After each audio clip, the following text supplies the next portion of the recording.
Hello, this is Brian Gormley with another edition of Where in Greater DC. As people know, we do this weekly video blog all over the greater Washington, D.C., Baltimore region, filming at a different location each week and giving away a free prize for the first person who guesses our filming location and sends that guest to support at cornerstonepropertieshomeinfo.com. That's support at cornerstonepropertieshomeinfo.com. Of course, we also negotiate short sales and for our own clients as well as for other agents for free for homeowners and agents alike. So check us out, capitalshortsale.com. Lots of free information over there and videos and so on as well. So this week we are talking about why you might want to do a short sale, and I guess the question actually I should pose is why you don't want to do a short sale. Why wouldn't you want to do one? There's so many reasons in this day and age to do a short sale that I'm actually hard pressed to say why you wouldn't. If your property is upside down, of course, and you have some degree of hardship, you are eligible to do a short sale. And there are many benefits. For those people who are in default, obviously you can avoid a bankruptcy or foreclosure and get a huge amount of debt relieved as well, walk away and not owe anything. Major advantages for your credit as well as for the legal liability of a promissory note that you signed when you bought your house. Furthermore, at the end of this year, there's going to be a tax provision that expires unless they get it renewed.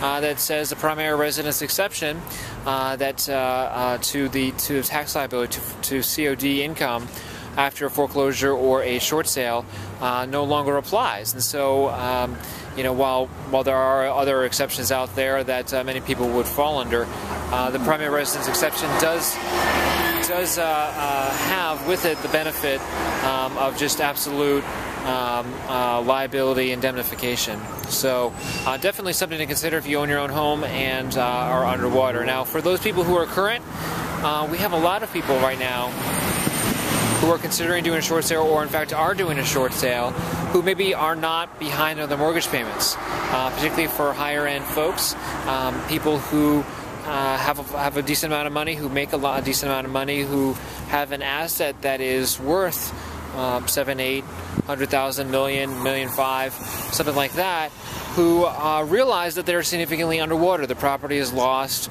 $300,000, $400,000, $500,000, and now they're thinking, well, we think of this as an asset, as a business decision, which is probably how you should think about things, even if you don't have a house that large. And it's going to be 10 or 12 years of price appreciation at the historical norm of 3% before our house gets back to the level where we can sell it and just break even. That's not making any money, that's breaking even. This would apply to lower end houses as well. Many people realize this. More of the people who are a little more educated, a little more sophisticated are the ones who think of it in these terms, but it certainly applies to everyone. Right? So here's sort of analysis. Here's what you do. You think, okay, I have two decisions. I can try to short sell my house today, buy another house in 2 years, maybe less if I'm current, and then have that appreciation at assume 3% for the next 8 to 10 years, and I will be 8 to 10 years worth of appreciation better off. In the converse, I can keep my own house right now, continue to make payments on it, and 10 to 12 years from now, the same time horizon, be break even.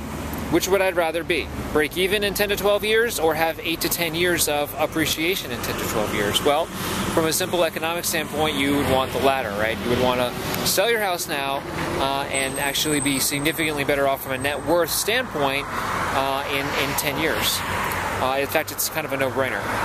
So many people are trying to do that, take advantage, trying to do a short sale, get rid of their problem property, especially if they've got an ARM mortgage, if they're in the military, they're relocating for whatever reason, or they just are so significantly underwater that it just doesn't make sense to continue making payments.